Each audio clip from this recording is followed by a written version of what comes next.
মধ্যপ্রাচ্যের অনেক দেশ যখন নিরাপত্তার জন্য ওয়াশিংটনের দিকে তাকিয়ে থাকে, ইরান তখন সম্পূর্ণ ভিন্ন পথে। কয়েক দশক ধরে চলা কঠোর সব নিষেধাজ্ঞা ইরানের অর্থনীতিকে চাপে ফেললেও টলাতে পারেনি তাদের প্রতিরক্ষা সংকল্পকে। সর্বোচ্চ নেতা আয়াতুল্লাহ খামেনির স্পষ্ট বার্তা, কারো কাছে মাথা নত করবে না তেহরান। ইরানের সামরিক কৌশলের সবচেয়ে বড় ভিত্তি হল তাদের মিসাইল এবং ড্রোন সাম্রাজ্য।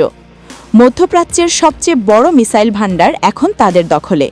কয়েক হাজার ব্যালিস্টিক মিসাইল এবং ক্রুজ মিসাইল ছাড়াও তেহরানের হাতে আছে অত্যাধুনিক হাইপারসনিক মিসাইল ফাত্তা, যা চোখের পলকে ভেদ করতে পারে যে কোনো আকাশ প্রতিরক্ষা ব্যবস্থা।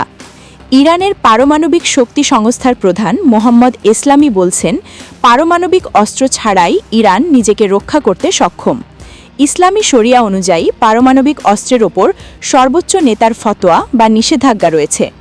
মিসাইলের পাশাপাশি ইরান আজ বিশ্বের অন্যতম শীর্ষ ড্রোন উৎপাদনকারী দেশ। তাদের তৈরি কামিকাজে বা আত্মঘাতী ড্রোনগুলো এখন যে কোনো আধুনিক সমরাস্ত্রের জন্য বড় হুমকি।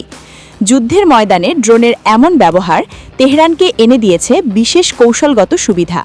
শুধু অস্ত্র নয়, ইরানের বড় শক্তি তাদের বিশাল জনবল। নিয়মিত সেনাবাহিনী এবং আইআরজিসি মিলিয়ে সক্রিয় সেনা সংখ্যা প্রায় 6 লাখ এবং আপৎকালীন সময়ের জন্য প্রস্তুত রয়েছে 15 লাখেরও বেশি প্রশিক্ষিত বাসিজ স্বয়ংসেবক বাহিনী। ভৌগোলিক দিক থেকেও ইরান সুবিধাজনক অবস্থানে আছে। হরমুজ প্রণালীকে অচল করে দিয়ে বিশ্ব অর্থনীতি স্তব্ধ করে দেওয়ার ক্ষমতা রাখে তাদের নৌবাহিনী।